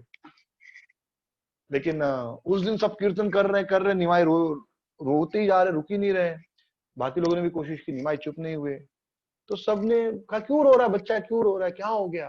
तब निमाई ने कहा कि बगल के ही एक गांव में जगदीश और हिरण्य करके दो भक्त रहते हैं, वो बाल गोपाल के भक्त हैं, और आज एकादशी का दिन है, तो उनका उपवास है। लेकिन उन्होंने एकादशी में बहुत सारी खाने की सुंदर सुंदर वस्तुएं बाल गोपाल को भोग लगाई है। तो आप जाओ और उनसे वह नैवेद्य लेकर आओ, प्रसाद नहीं, नैवेद्य यानी बिना भोग लगाए लेकर आओ। हाँ, वह लेकर आओ, जब वह मैं खाऊंगा तभी मैं ठीक होऊंगा। अब घर वाले सब हैरान हो गए कि कैसे हम किसी के घर पे जाएं और उससे कहें कि भाई आपने जो भगवान के लिए भोग बनाया हमको दे दो, हमारे बच्चे को दे दो। और भी बाकी लोग हैरान हो गए कि इसको पता कैसे चला कि उन्होंने ये सब बनाया है। यहाँ पर हिरण्य और जगदीश को जब पता चला तो उन्होंने सोचा, अरे वो बालक कितना अद्भुत है, उसको कैसे पता चल गया कि आज एकादशी है। बच्चों को थोड़े पता होता है एकादशी है, बड़ों को भी नहीं पता होता एकादशी कब है, बराबर। वो तो भक्ति में आए तो अब थोड़ा एकादशी पूछने लगे हम लोग, तो हमको क्या पता था एकादशी क्या, द्वादशी क्या। तो एकादशी कैसे पता चल गया आज है, और इसको कैसे पता कि हमने भगवान बाल गोपाल को इतना सारा भोग लगाया। फिर वो हंसने लगे कि नहीं नहीं, ये निमाई ने नहीं, ये हमारा जो बाल गोपाल है वो निमाई के अंदर से यह सब खाने की इच्छा प्रकट कर रहा है। तो सब बड़े खुश हो गए और सारा नैवेद्य लेकर नवदीप चले गए और निमाई के घर गए, और सारा नवदीप उन्होंने निमाई को दे दिया। और निमाई इतना सुंदर था, उनकी सुंदरता देखकर दोनों भाइयों ने समझ लिया कि जरूर हमारा बाल गोपाल ही इसके अंदर है, तभी तो इतना सुंदर है। और निमाई ने बड़े प्यार से वह भोग खाया, और फिर वो रोना बंद कर दिए और नाचने लगे। जब वो नाचने लगे तो सब लोग हरि बोल हरि बोल हरि बोल कह के कीर्तन करने लगे। तो ये जो एकादशी होती है, बहुत से लोग कहते हैं एकादशी के दिन चावल नहीं खाना चाहिए, आपने सुना होगा। एकादशी में चावल नहीं खाते, तो चपाती सब्जी खाएंगे, बाकी कुछ खाएंगे। आजकल के लोग शायद पिज्जा बर्गर भी खा ले, जो लोग मानते हैं भाई एकादशी में चावल नहीं खाना चाहिए। पर एक्चुअली एकादशी में चावल नहीं खाना चाहिए का अर्थ क्या है कि दक्षिण भारत और भारत के अधिकतर भागों में, उड़ीसा, बंगाल, साउथ इंडिया, यहाँ पर चावल ही मुख्य भोजन है। चावल है और बहुत सारी सब्जियां। आप बंगाल चले जाइए, उड़ीसा चले जाइए, इतना चावल रहेगा और 10 प्रकार की सब्जियां, और वो सारी सब्जियां चावल के साथ खाती हैं, दाल। या साउथ में चले जाइए तो चावल और और बाकी सारा सांभर, ये वो, कर्ड राइस, लेमन राइस, सब राइस राइस। तो अगर चावल ही नहीं खाओगे तो बाकी कुछ भी खाओगे नहीं, राइट। मतलब फल फ्रूट पे ही रहना पड़ेगा उस दिन। तो इसलिए वहां पे कहते हैं चावल नहीं खाना चाहिए, क्योंकि वही उनका अन्न है। पर वास्तव में एकादशी दिन चावल नहीं, कोई भी अन्न नहीं खाना चाहिए। पर दक्षिण में और बंगाल उड़ीसा में चावल ही मुख्य अन्न है। वहां पर चावल को चावल नहीं कहते, अन्न प्रसाद कहते। क्या, अन्न प्रसाद। वहां पर अन्न मतलब चावल। अब तो इतना ट्रांसपोर्टेशन हो गया है कि भाई गेहूं, केरला में गेहूं चला गया है, केरला में जो है छोले भटूरे मिल रहे हैं, पंजाब में इडली सांभर मिल रहा है, बराबर, केरल में समोसा मिल रहा है। तो वो अब पंजाब में लोग सांभर खा रहे हैं, यूपी में अब ब्रेकफास्ट में सांभर चटनी और डोसा खा रहे हैं लोग, इडली खा रहे हैं। तो अलग बात है वो, क्योंकि ट्रांसपोर्टेशन है, तो यहाँ की चीज वहां, वहां की चीज यहाँ, वो अलग बात होगी। लेकिन अन्न मतलब चावल होता था पहले के अर्थ में। स्पेशली दक्षिण भारत में, उड़ीसा और महाराष्ट्र में अधिकतर जगहों पर चावल ही मुख्य आहार है। और आप देखेंगे सबसे ज्यादा दुनिया में लोग चावल ही खाते हैं। फ्राइड राइस, चाइनीज आइटम में अधिकतर चावल के आइटम होते हैं, गेहूं का आइटम कोई नहीं होता। ओके। तो एकादशी इस प्रकार माता ने, इस प्रकार निमाई ने अपनी माँ से कहा, माँ तुम भी एकादशी क्या करो, एकादशी को चावल मत खाया करो। ये तो हम कहेंगे एकादशी दिन चावल मना किया, गेहूं नहीं मना किया, नहीं। वही मुख्य, गेहूं तो कोई खाता ही नहीं था ना, अब खाने लगे। तो अब चावल गेहूं कुछ नहीं खाना, अन्न का नहीं खाना एकादशी में। तो इस प्रकार निमाई जैसे जैसे बड़े होते जा रहे थे, उनका चंचलता और उनकी शरारतें बढ़ती जा रही थी। वे बाहर जाके अपनी उम्र के बच्चों के साथ खेला करते थे, वो अपने पड़ोसियों के साथ जाते थे और कुछ भी मांग लेते थे, ये खाने को दो, वो खाने को दो। जैसे बच्चे होता है छोटे, बचपन में छोटे बच्चों को देखा गया है कि छोटे बच्चे किसी के घर में जाते हैं तो अगर उनका बेटा खा रहा है तो अपने बच्चे उसको भी दे देंगे, दोनों को खिला देंगे। हाँ, अब जमाना बदल गया है, नहीं तो अब भी अच्छे लोग हैं, खिला देते हैं, मतलब खिला देते हैं, यानी तो अपना बेटा खा रहा, कोई आया तो वो भी बैठ खा ले। हाँ, तो ये परंपरा थी पहले, कहीं भी कोई गया खा लेता था। तो बच्चे स्पेशली कहीं पर भी खा लेते थे, ये नहीं कि घर पे ही खाना, खेलते खेलते जिसके घर में गए वहीं खा ली, जहाँ खेल रहे वहीं खा ली। अब तो जमाना अलग हो गया है। एक बार एक माँ अपने बच्चे को खिला रही थी, तो उसको नूडल्स खिला रही थी, फिर दूसरा उसका दोस्त आया, तो उसने देखा भाई नूडल्स खा रही, उसको इच्छा हुई मुझे भी चाहिए। तो उस स्त्री ने पूछा, अच्छा बेटा तुझे भी भूख लगी है क्या? इसने कहा हाँ। तो इसने खुश हो गया, अब तो मुझे मिलेगा। तो कहा हाँ हाँ मुझे भी भूख लगी है। तो उस स्त्री ने कहा ठीक है बेटा, फिर अपने घर पे खा के आ जा। अब ये जमाना हो गया है, हाँ, कि जा बेटा खा के आ जा, कोई बात नहीं, ये वेट कर लेगा तेरा, बाद में खेलना। हाँ, तो निमाई किसी के घर से कुछ भी मांग लेते थे, क्योंकि वो किसी के घर को दूसरा घर समझते ही नहीं थे, अपना ही घर समझते थे। और पड़ोसी आसपास के भी निमाई को अपने बेटों से ज्यादा निमाई को मानते थे, तो हर चीज खुशी से निमाई को दे देते थे, वो बिल्कुल नहीं सोचते थे। और अगर निमाई किसी घर में जाते थे और कुछ खाने को नहीं मिला या बर्तन खाली है, तो फिर बर्तन वर्तन तोड़ देते थे। लेकिन निमाई इतने मधुर थे, इतने स्वीट थे कि वो कुछ शरारत भी करते थे ना, तो किसी को बुरा नहीं लगता था, सबको बड़ा आनंद मिलता था। कभी कभी जानबूझकर वो निमाई को चढ़ाने के लिए कहते थे कुछ नहीं मिलेगा, जाओ इधर से, ताकि निमाई गुस्सा करे, उनका बर्तन तोड़ दे। परम भाग्य, भगवान आपके घर में आ रहे हैं, आपसे मांग रहे हैं, आपको बर्तन तोड़ रहे हैं, इससे बड़ा भाग्य क्या हो सकता है? यही आनंद है जीवन का। अब ये सब आनंद नहीं रह गया है। अब तो junior KG, senior KG, online सब हो गया, जिंदगी खत्म इसी में। तो पहले कम से कम कुछ तो आनंद था जीवन का। तो फिर कभी कभी सारे पड़ोसी जाकर शिकायत करते थे नंद बाबा से, मतलब जगन्नाथ मिश्रा से। जब जगन्नाथ मिश्रा ये सुनते थे तो उनको गुस्सा आता था, वो छड़ी लेकर निमाई को डांटते थे। तो जब वे डांटते थे तो पड़ोसी बेचारे दुखी हो जाते थे, वो कहते थे नहीं नहीं डांटो मत, हमने आपको डांटने के लिए नहीं बताया, जो आनंद हमें आया निमाई की शरारत देखकर, यही आनंद आपको भी मिले, इसलिए हमने आपको ये बताया। तो इस प्रकार भगवान जो है अपनी बाल लीलाओं से अपने माता, अपने पिता, अपनी माँ सच्ची जगन्नाथ मिश्रा, जो भी उनके परिकर थे, सब उनके परिकर है, शाश्वत परिकर, उनको आनंद दे रहे थे। और वही आनंद हम इन लीलाओं को पढ़कर और सुनकर प्राप्त करते हैं। तो निमाई को एक चीज बड़ी पसंद थी, क्या? नाचना। God of love, God who dance, God who dances, वह भगवान जो नाचता है। चैतन्य महाप्रभु कौन है? वे वह भगवान है जो नाचते हैं। तो कृष्ण भी नाचते हैं, उसके अलावा कोई नहीं नाचता। मतलब राम जी को हमने कभी सुना नाचते हो, नरसिंह देव हमने नहीं सुना नाचते हो। कृष्ण और राम, कृष्ण और निमाई, क्योंकि दोनों तत्वतः एक ही हैं। हाँ, 100% दोनों एक ही हैं। तो निमाई को नाचना बहुत पसंद था। निमाई की हर चीज बड़ी अद्भुत थी, उनकी सुंदरता, उनके शरीर का सुंदर गोल्डन कॉम्प्लेक्शन, उनका शरीर, उनका स्वास्थ्य, उनकी मुस्कुराहट, उनका हंसना, उनका बोलना, उनका चुप रहना, उनका गेट गेट मतलब जब आदमी चलता है ना, तो चाल में एक विशेष व्यक्तित्व झलकता है। आदमी कैसे चलता है उससे भी पता चलता है इसका व्यक्तित्व क्या है। जैसे आप देखो, कुत्ता हमेशा दौड़ते रहता है, शेर देखो तो आराम से चलता है, उसको कोई डर नहीं है, फिर रुकता है, फिर पीछे देखता है, फिर आगे बढ़ता है। हाथी देखो कितने आराम से चलता है, किसी का डर नहीं है। और कुत्ता दिन भर यहाँ से वहां भाग, यहाँ से वहां भी जाना, दौड़ के भागेगा। तो पता, आदमी के चाल से भी पता चलता है उसका चेतना क्या है। जो लोग बॉडी लैंग्वेज रीड करते हैं ना, वो किसी का चाल देखकर, उसका बोलने का देखकर बता सकते हैं आदमी का नेचर कैसा है। तो निमाई का तो सब कुछ एक्सीलेंट था, एक्स्ट्रा ऑर्डिनरी, विशेष, अति विशेष।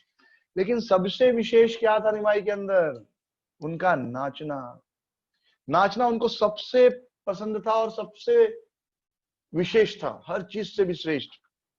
और यह नाच कोई बनावटी नहीं था कि चार लोग देख रहे हैं हम नाचूं। यह उनके अंदर की खुशी थी, नेचुरल खुशी, जो नृत्य के रूप में प्रकट होती थी। कोई भी आदमी जब खुश होता है तो नाचता है। आपने देखा होगा, जैसे आदमी खुश होता है, अरे हाँ बढ़िया, मजा आ गया। हर आदमी नाचना चाहता है। आप देखिए, जो आदमी खुश होता है, कुछ अच्छा सुना, चल रहा है, एकाएक थोड़ा सा नाचने जैसा पोज आ जाता है। क्योंकि नृत्य ये जीव की स्वाभाविक प्रकृति है। हर आदमी नाचना चाहता है। इसलिए देखिए ना, कितनी सारी डांस पार्टियां होती हैं, बियर बार में लोग नाचना चाहते हैं, गलत तरीके से नाच रहे हो, लेकिन नाचना सबको अच्छा लगता है, हर आदमी नाचना चाहता है। स्त्रियां भी नाचती थी, शादी वगैरह में नाचती हैं, घर में जब कुछ फंक्शन होता है तो सारी मोहल्ले की स्त्रियां अपना गाती हैं, नाचती हैं। तो सबको नाचना अच्छा लगता है, खुशी का एक्सप्रेशन है। और कुछ धर्म ऐसे यहाँ पर नाचना हराम है, जैसे मुसलमान कहते नाचना हराम है। अरे दुनिया की सबसे बड़ी खुशी जो है नृत्य करना, वो उनमें हराम है। सोचिए चेतना क्या होगी, उनमें गीत हराम है। जब हम लोग हारमोनियम सीख रहे थे, मैं कभी सीख नहीं पाया, वही एक इच्छा बाकी रह गई हारमोनियम सीखने की। अब शायद हो नहीं, अब अगले जन्म में ही हो। तो जब वो टीचर सिखा रहे थे जू में, उन्होंने कहा कि जो आदमी को संगीत नहीं पसंद है, वो आदमी कसाई से कम नहीं, उसका हृदय पत्थर है। जो आदमी को बच्चे और संगीत है, दो चीज पसंद नहीं है, तो समझ जाओ पत्थर है। जो कहे मुझे बच्चे पसंद नहीं, मतलब समझ जाओ उसका हृदय पत्थर है। क्योंकि बच्चे इतने इनोसेंट होते, इतने मासूम होते, किसी भी का भी दिल उनको खिलाने का करेगा, उन पर दया करेगा। लेकिन हम सुनते हैं इतिहास में कि जो मुगल शासक आए, या जब 1990 में मुसलमानों ने हिंदुओं को, कश्मीरी पंडितों को भगा दिया, बच्चे तक को मार दिया, बच्चों को, छोटे छोटे बच्चों को मार दिया, गला काट दिया। मतलब वो धर्म ही पूरा पत्थर वाला धर्म है, पशु है। मनुष्य, ये शेर आएगा तो बच्चा हो या आदमी तो दोनों को खा जाएगा, वैसा पशु वाला जन्म। उसी प्रकार नृत्य, गाना, नाचना किसको अच्छा नहीं लगता? अगर गाना नाचना अच्छा नहीं लगता लोगों को, तो इतनी सारी बॉलीवुड, हॉलीवुड इंडस्ट्री नहीं होती। अरबों खरबों का व्यापार है, राइट? तो भगवान का जो नाच था, उनका दिव्य आनंद, तो ये जो नाचना, जो सबसे इतना आनंद का चीज है, भगवान के अंदर नहीं होगा। अगर उनके अंदर नहीं होता तो हमारे अंदर नहीं आता। तो भगवान से अच्छा कौन नाच सकता है? जब भी कोई आपसे कहे कि भगवान निराकार है, तो उसको यही कहो कि आपका जो निराकार भगवान है वो नाच नहीं सकता, इसलिए भगवान नहीं हो सकता। क्योंकि नाचना सबसे बड़ी खुशी है जीवन की। हर व्यक्ति, बूढ़े से बूढ़ा व्यक्ति भी, आप देखेंगे शादी ब्याह में थोड़ा सा ठुमका लगा ही देता है, हाँ, खुशी में। तो इतनी बड़ी खुशी जो है जीवन की, नृत्य, कीर्तन, नृत्य करना, ये खुशी अगर भगवान के अंदर नहीं है तो हमारे अंदर कहां से आएगी? और अगर, और निराकार के अंदर तो हो ही नहीं सकती, इसका मतलब निराकार भगवान हो ही नहीं सकता, भगवान साकार ही होना चाहिए। और अगर भगवान निराकार है तो नाच नहीं सकता, मतलब भगवान फिर हमसे कम है। क्योंकि हम, जीवन का जो सबसे बड़ा सुख है नृत्य, स्त्री पुरुष के संग से भी ज्यादा सुख इस नृत्य में है। यहाँ पर लोगों को लगता है दुनिया में सबसे बड़ा सुख स्त्री पुरुष का संग है, नहीं, उससे बड़ा सुख जो है वो नृत्य है। कीर्तन में आप कभी नाच के देखिए, जब चार भक्त बढ़िया कीर्तन कर रहे हैं, मृदंग बज रहा है, तुम्बा बज रहा है, करताल बज रहा है, उस समय आप सारे सुख भूल जाएंगे, दुनिया का सारा दुख भूल जाएंगे। जगन्नाथ जी के सामने जब कीर्तन हो रहा है, उस जगन्नाथ को देखते हुए नाचिए, आप दुनिया का सारा दुख, सारा सुख भूल जाएंगे। केवल यही एक सुख आपको याद रहेगा, क्या? नाचना है। और इस नाचने का सुख सबसे ज्यादा जब आप जगन्नाथ जी के सामने, कृष्ण के सामने नाचते हैं, तब इसका सबसे ज्यादा सुख मिलता है। ये उनका स्वाभाविक है नृत्य। और जब भगवान नाचते थे तो बड़े बड़े लोग देखते थे तो आनंद में आ जाते थे, ब्रह्मा शिव भी उनका नाच देखते थे। निमाई को नाचते हुए देखना ये आंखों का उत्सव होता था। और भगवान का शरीर कैसा था, कैसा है, मतलब गोल्डन कॉम्प्लेक्स है। अभी सोने को आप पिघला दो तो कितना चमकेगा, और समझो वही सोने का शरीर मूर्ति बन गया है, और फिर सोना नाच रहा है ऐसे ऐसे दोनों हाथ ऊपर करके, तो ऐसा लगेगा जैसे सोने का पर्वत हिल डुल रहा है, कितना आनंद आएगा। और भगवान के छोटे छोटे हाथ, भगवान मतलब उसमें बड़े नहीं थे ना, तो छोटे छोटे हाथ पर और भगवान नाच रहे हैं। बड़े लोग नाचते हम सब देखते, छोटे बच्चे नाचते ज्यादा ध्यान से देखते हैं, बराबर। तो ऐसा लगता था भगवान के घुंघराले बाल, उनका गोल्डन शरीर, उनके नाजुक शरीर के अंग, उनके सुंदर कपड़े, तो जब नाचते थे तो इतना आनंद आता था, सब लोग मस्मराइज हो जाते थे। तो माँ और बाकी के लोग जब निमाई से कहते थे नाचो, तो नहीं नाचते थे। फिर वो लोग कहते थे तुमको देखो हम संदेश देंगे, चूड़ा देंगे, नाचो, तब निमाई थोड़ा सा नाचते थे। लेकिन जब निमाई अपने दोस्तों के बीच में होते थे तो नेचुरली नाचते थे। और जब निमाई नाचते थे दोनों हाथ ऊपर करके, हरि बोल करके, तो आस पास में जितने लोग होते थे सब रुक जाते थे और निमाई को केवल नाचते हुए देखते थे। किसी का कोई अर्जेंट काम है, जरूरी काम है, किसी जरूरी काम से जा रहा है, लेकिन एक बार नजर पड़ गई निमाई के ऊपर तो वहीं रुक जाता था, सब कुछ भूल जाता था। उस स्वर्ण पर्वत को नाचते हुए, उनके घुंघराले बाल, सुंदर घुंघराले बाल, सुंदर आंखें, सुंदर शरीर नाच रहा, बस उसी में वो रुक जाते थे। और तब तक रुके रहते थे जब तक निमाई नाच रहा है। और निमाई को नाचते हुए देखकर आदमी को ऐसा अनुभव होता था कि वो इस संसार के बंधन से मुक्त हो गया। तो भगवान को बहुत पसंद है नाचना। वो मूर्ख लोग है जो कहते हैं कि ये नाचना गाना क्या भक्ति है।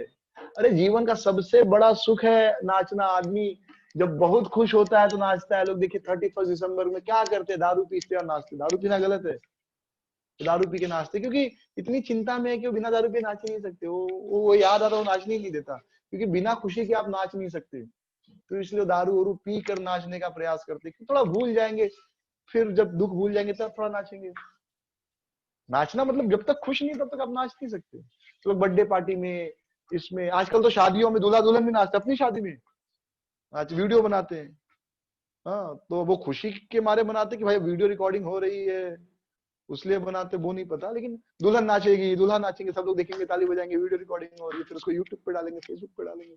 मेरे ख्याल से फिर आजकल हमारा पूरा चेतना है यूट्यूब और फेसबुक पे डालना, इसलिए हम सब बनाते हैं। राइट, स्टेटस अपडेट करना है, तो इसके लिए जो भी कर रहे हैं, खा भी रहे फोटो खींच रहे हैं, तो खाने पे ध्यान दो ना भाई, खाने का आनंद लो ना। नहीं, दूसरों को दिखाना है ना कि मैं खा रहा हूँ। अरे सब खाते हैं यार। अच्छा, टॉयलेट बाथरूम में जाते वो फोटो नहीं लेते, पर वो एक दिन वो भी आ जाएगा, टॉयलेट गया, पेट साफ हुआ, आज पेट साफ नहीं हुआ, वो भी स्टेटस डालने लगेंगे लोग। जिस हिसाब से पागलपन चल रहा है। तो नाचना जीवन का सबसे बड़ा सुख ही खुशी है, आनंद है। तो मूर्ख ही कह सकता है कि भगवान निराकार है और भगवान नाचता नहीं। इतना बड़ा आनंद है, लोग इसके लिए तरसते हैं। लोग 31st नाइट के लिए, 31 दिसंबर के लिए कितना वेट करते हैं लोग। एक हफ्ते पहले से प्लान करते, बड़े बड़े बैनर लग जाते हैं, हमारे होटल में आइए, 20,000 रुपए में अनलिमिटेड खाना, अनलिमिटेड दारू और नाचना। मतलब क्या बोलते, डीजे बजेगा और नाचो। तो नाचना कितना बड़ा खुशी का चीज है। बर्थडे पार्टी में लोग नाचते हैं, शादी में नाचते हैं, हर जगह अपनी खुशी का एक्सप्रेशन कैसे था, नाचना। दुनिया की सबसे बड़ी सुखी है, खुश है। और इसलिए आप देखेंगे इस अवतार में भगवान नाचे पूरा। गौर लीला क्या है? गौर लीला कुछ नहीं, केवल भगवान का नृत्य है। और उसी नृत्य में हमको भी शामिल होना है, अन्यथा जीवन में दुख ही दुख है। पूरा जीवन में बार बार कहता, टॉयलेट से लेकर किचन में ही बीत जाता है। बराबर, हमारा पूरा जिंदगी का रेस टॉयलेट से लेकर किचन तक। किचन में सामान भरा रहे, फिर नौकरी पे जाते हैं, और जो खाते हो टॉयलेट में निकाल देते, बस इसी में जीवन बीत रहा है। और फिर आदमी का हाथ पैर टूट जाए, कुछ तकलीफ हो जाए, तो सबसे बड़ी ये समस्या है, भाई पेट कैसे साफ होगा, और कुछ नहीं। बुढ़ापे में सबसे बड़ा दुख यही है। तो ये संसार दुख में है। यहाँ पर आप उतना खुशी से नाच नहीं सकते, लेकिन महाप्रभु ने हमें मौका दिया है अपनी लीला द्वारा कि हम इस लीला में शामिल हों और इस लीला में हम उनके साथ नाचें। तो आप हरि नाम कीजिए। हरि नाम क्या है? हम नाम जब करते हैं तो यह हमारी रास लीला है भगवान के साथ। रास लीला क्या? भगवान गोपियों के साथ क्या कर रहे हैं? नाच रहे हैं। सबसे बड़ा आनंद है जीवन का, सबसे बड़ा सुख है। भगवान के साथ जब नाचने को मिलेगा, तो अभी तो हम इतने योग्य नहीं, लेकिन भगवान ने फिर भी हमको मौका दिया है। हरि नाम, हरि नाम क्या है? हमारी भगवान के साथ रास लीला। तो उस समय सब भूल कर केवल जप करना चाहिए, हरे कृष्ण कृष्ण कृष्ण हरे हरे, हरे राम राम राम हरे हरे।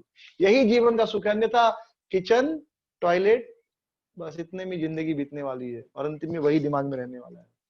तो पढ़िए, इस गौर लीला को सुनिए, और अब तो भगवान की कृपा से हम सब रिकॉर्ड भी कर पा रहे, यूट्यूब पे डाल पर, तो बार बार सुनिए, बार बार इन कथाओं का आनंद लीजिए, हरि नाम जप कीजिए, दूसरों को भी यह सुख दीजिए, क्योंकि यह सुख ऐसा है जितना बांटेंगे उतना बढ़ेगा।